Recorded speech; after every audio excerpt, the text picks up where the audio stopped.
I'm Senator Camera Bartolotta, and welcome to Focus on the 46th. Today, we are taking a great tour of a phenomenal facility right here in Charleroi in the Mon Valley, right where I live. It's called World Kitchen, and you might recognize one of the products that they make that they've been making now for over 100 years. It's called Pyrex. So we're going to take a tour and we're going to learn all about it and really appreciate the history. And better than that, how much the employees love this facility and how great a community leader Pyrex and World Kitchens has been for so long. Come take a tour with me.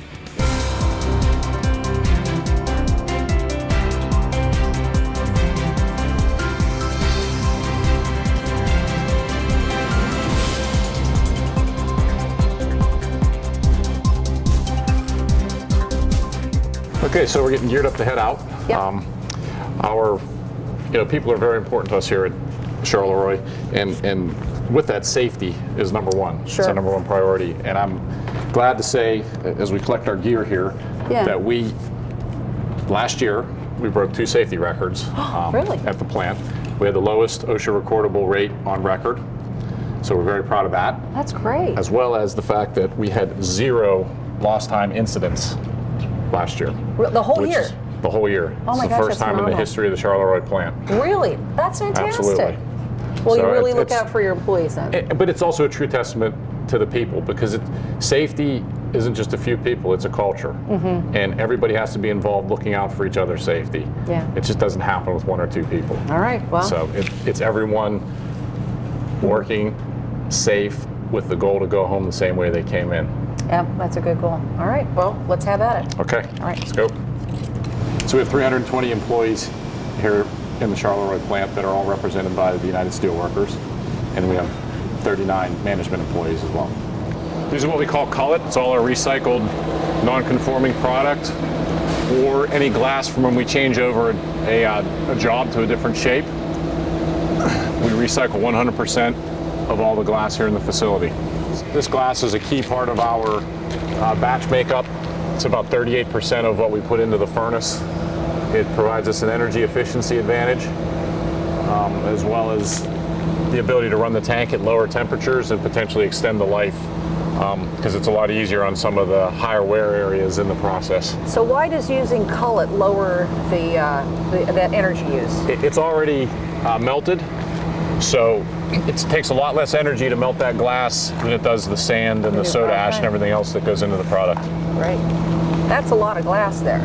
There's a lot of glass, but when we make 52 million pieces a year, you have some that are non-conforming, so we make 100% use of them. Well, but I mean, 52 million pieces. Right. So you're gonna need all of this. That's 38% of what you use to Absolutely. make. Yeah. The more good pieces we make, the more cullet we actually need. Because the more that go in the box, you actually have less to put into here. So it's a delicate balance as well. Mm-hmm. That's great. You're able to recycle all of that. Right, absolutely, 100%. This is a 1-can batch that gets fed into the furnace. It's a mix of all the raw materials plus the cullet that we just looked at. Okay, so how many different raw materials are part of your recipe? 9. 9 different ones. Super secret recipe. All right, John, we're up here with Marty, and we met yesterday, but I want you to introduce Marty to our viewers here. Okay, this is Marty Papasergi. He's our group leader over here at the Mix House. He's been with the company over 40 years, one of our valued employees, and has full ownership of everything that goes on over here.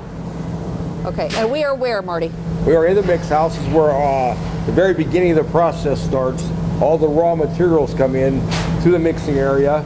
They get unloaded into the silos and then weighed out according to our batch recipe in our weighment scales, then transferred into our batch mixer, mixed for a period of 2 minutes, and then transferred to the furnace to be melted into the glass. It's really like baking a cake. It truly is. I always tell everybody, just like baking a cake, you have a recipe at home for your cake.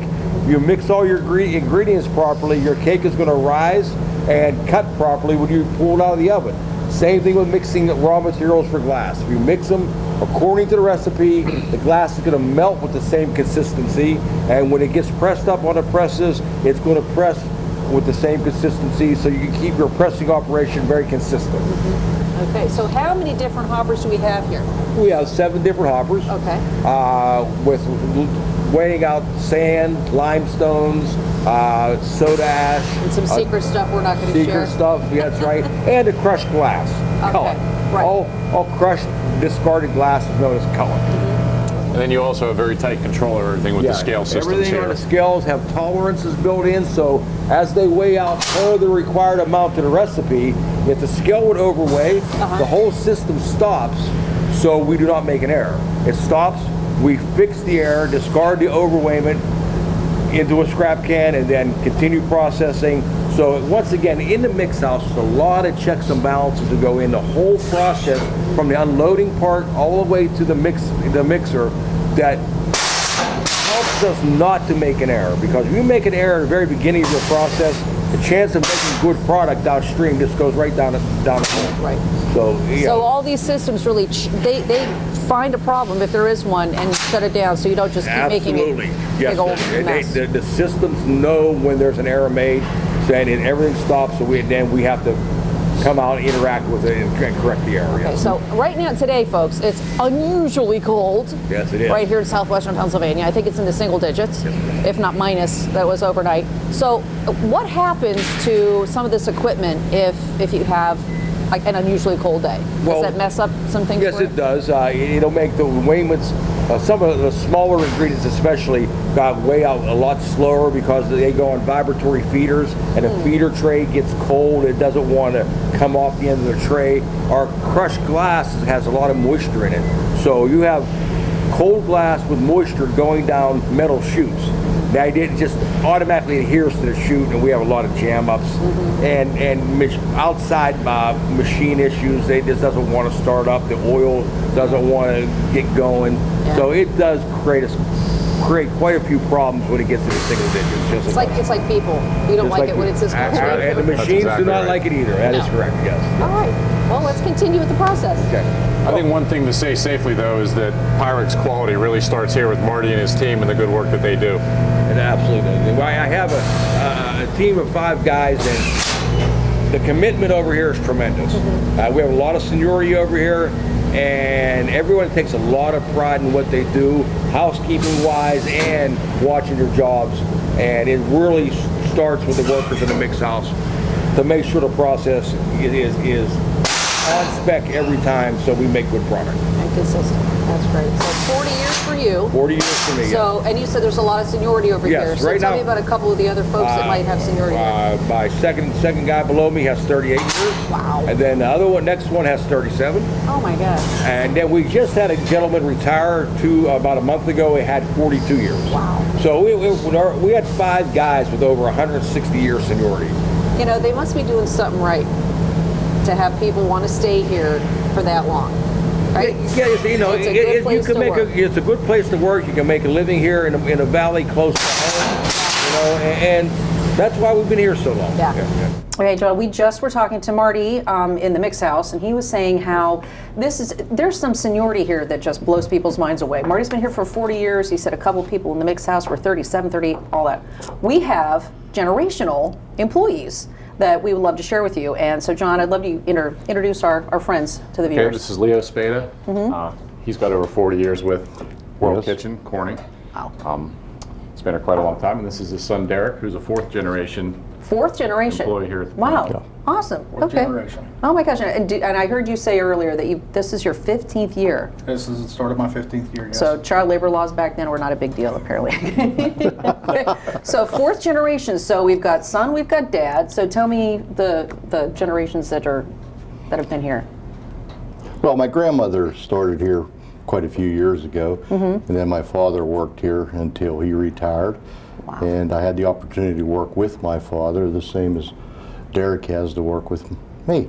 And it's kind of that the plant is a family type of plant.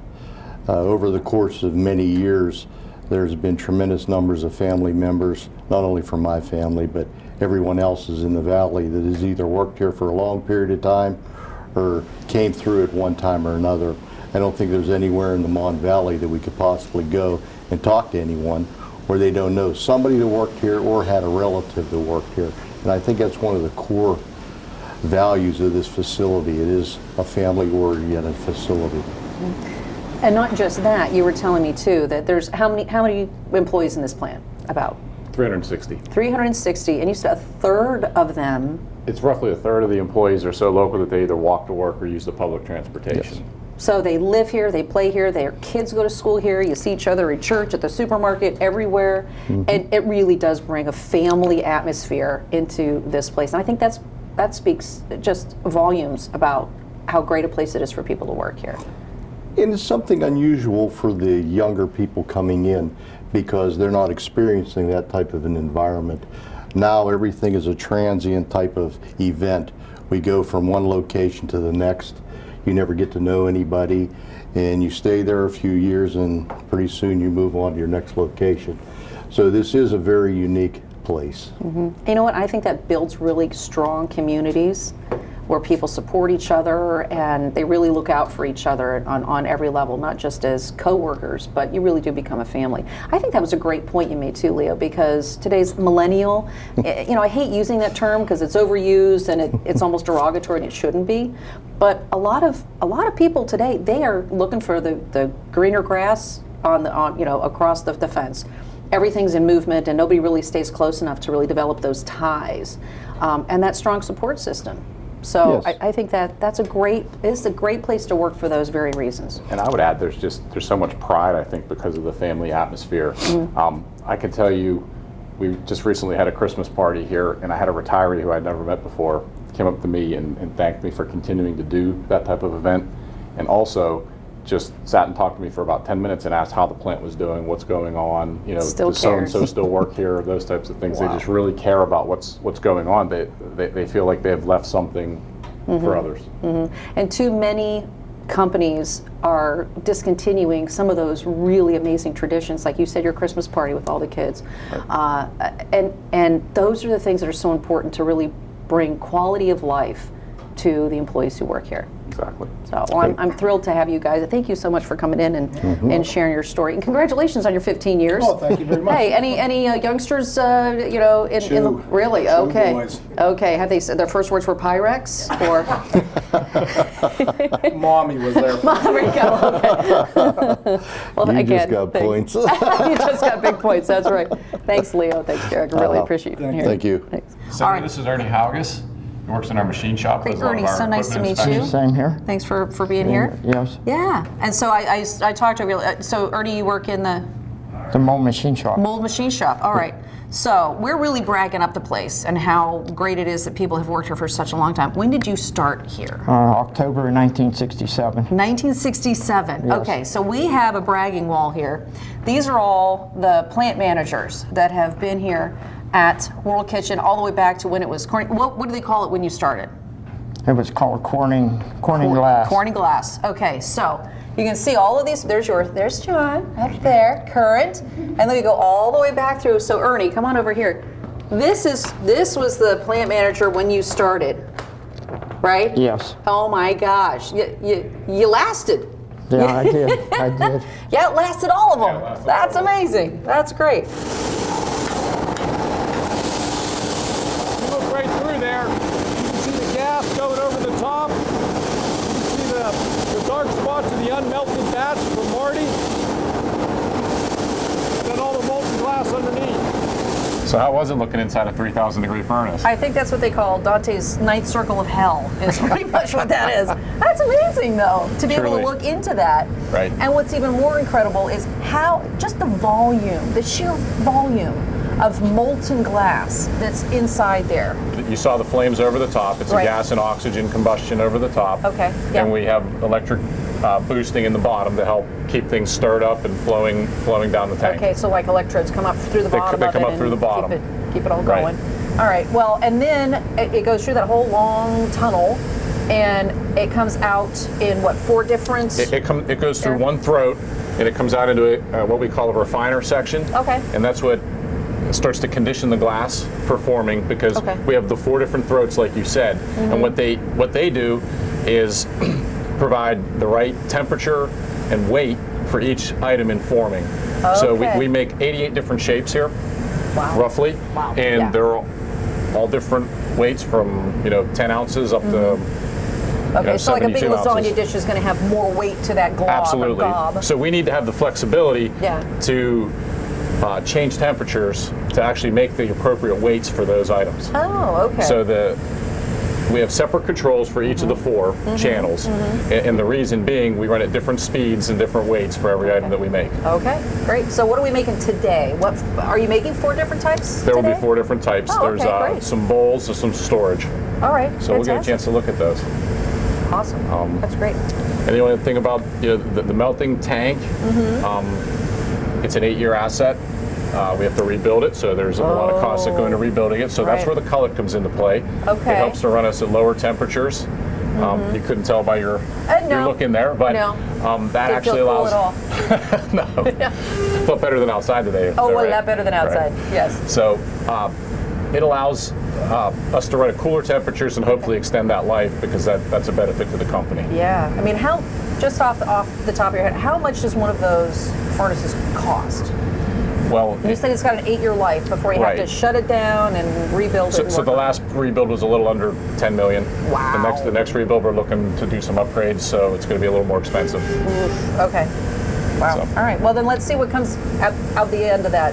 Absolutely. We just saw all of these different items coming off, and one of your very, very most popular, which I think everybody who's watching has them, Pyrex measuring cups. That's right. So how do we go from the glass measuring cup to having the pattern and things like that on there? So unfortunately, our decorating machine's not running today. Okay. But I can show you exactly how it's done.